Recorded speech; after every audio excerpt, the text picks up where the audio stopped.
Picture the scene. A mother is spending some quality time baking a cake with her daughter. Let's look at 3 approaches the mother could take. The mother might tell her daughter how important it is to stick to the recipe.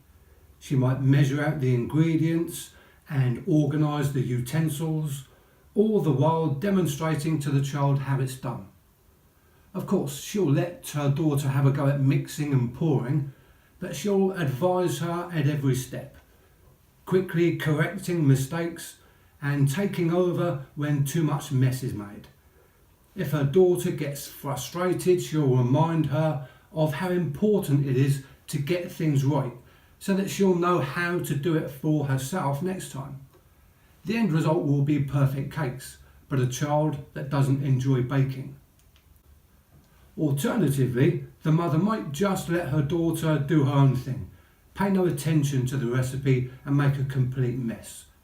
The mother knows how important it is for children to find their own way and learn from their mistakes.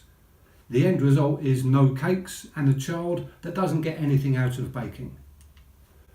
Or the mother could do a little of both, paying attention patiently, but also offering suggestions and asking about her daughter's thoughts on the process.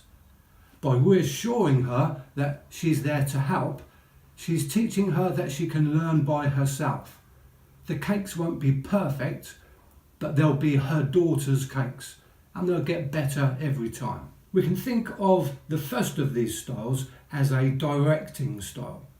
The mother is the cake making expert, and it's her responsibility to communicate her expertise to her daughter, so that one day she'll gain the same level of ability. The second is a following style. The mother knows that we learn from experience, and she just wants her daughter to have fun. If cakes come out of the process, then fine, but the journey is more important than the destination.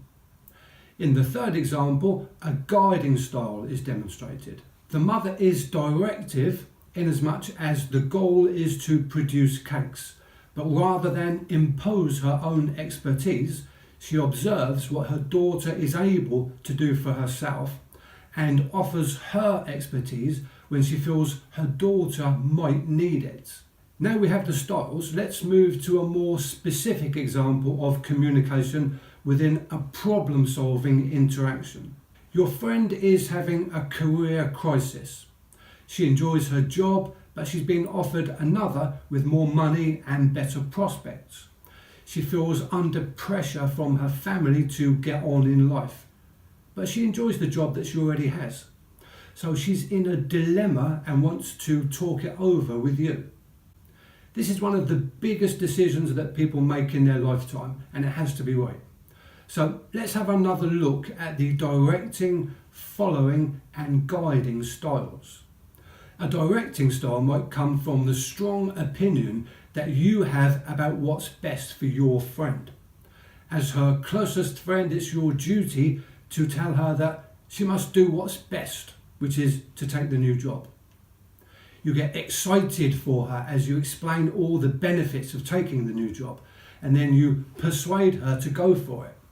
You do all the problem solving for her and reassure her that you're always here for her if she needs more good advice. As we know, the problem with direct advice is that it always takes the form of information plus persuasion. The following style is the opposite of this. You would listen attentively to what she has to say, showing that you understand as she tells you of her hopes and dreams for the future. You're being supportive and sympathetic as she sorts out her own problems.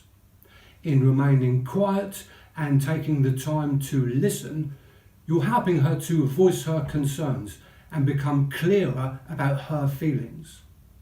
You have no other agenda than to see the world through your friend's eyes. The third approach is the guiding style. This involves taking the middle path by using the best of both other styles.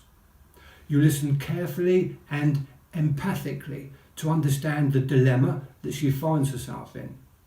You ask about the various options together, explore the pros and cons of both jobs. Occasionally you offer something of what you know about her, her values, her aspirations.